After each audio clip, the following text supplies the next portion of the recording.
vinyl community, it's Glen here, your low-end music freak, back with another video. Today I'd like to talk to you about my continuing journey into the world of vinyl. Just a quick recap.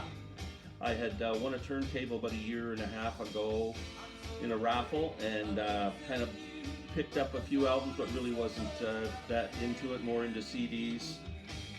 Sometime over the past few months I've really developed vinyl fever and wanted to start another collection. First let me introduce some new members to my family.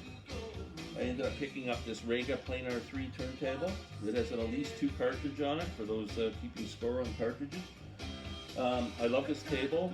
It was a big upgrade for me. Sounds great.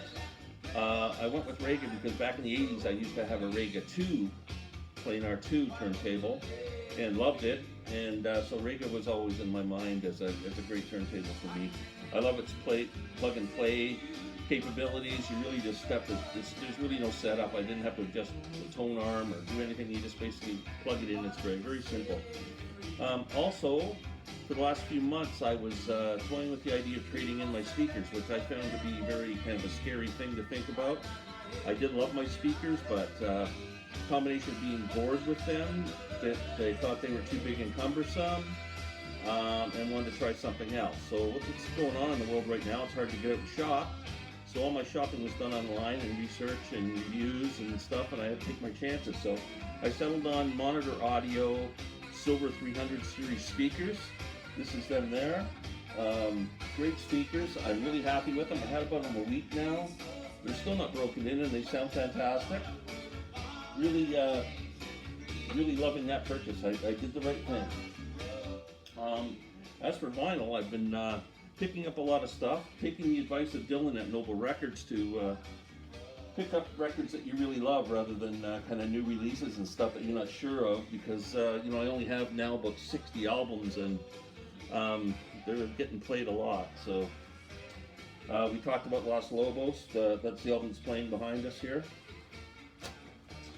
One of the ones I had to have, classic, Electric Ladyland, Jimi Hendrix. This is a reissue. Sounds fantastic. I love it. This is such a great album. I think in the past week I played this about 10 times. I can't get off turntable. It really sounds good. One of my top 10 albums of all time, In the Court of the Crimson King, King Crimson. I love this, every note of this album from start to finish. It's fantastic. Great cover.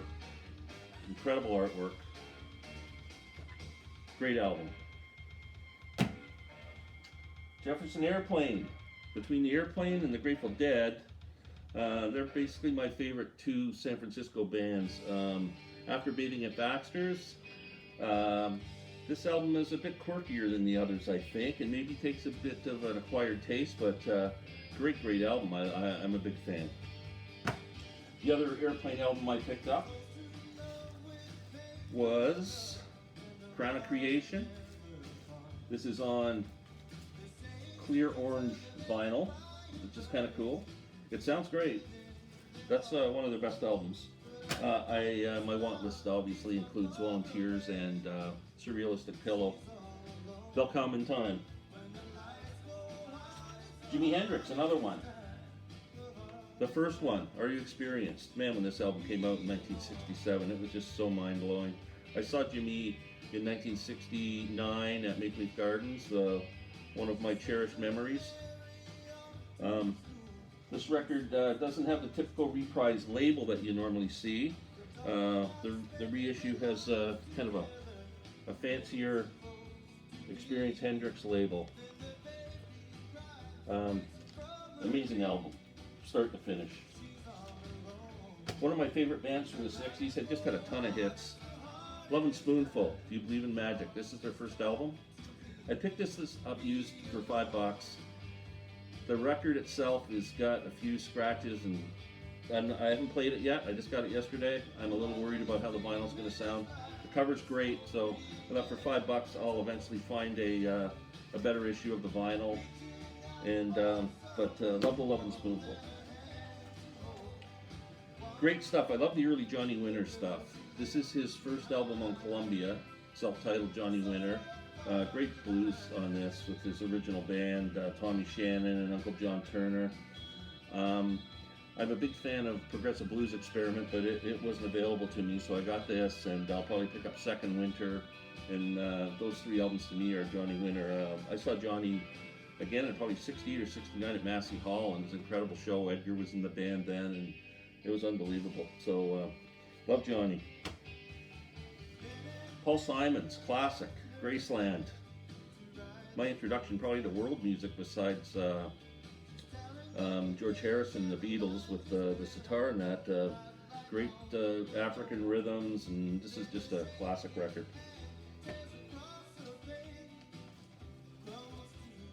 Fleetwood Mac Rumors. I had the DVD audio disc of that, which is really well regarded. It does sound amazing, but I sold it, and then I didn't have a copy of this record, and I think everybody on the planet should have a copy of this record. It's a classic, Rumors.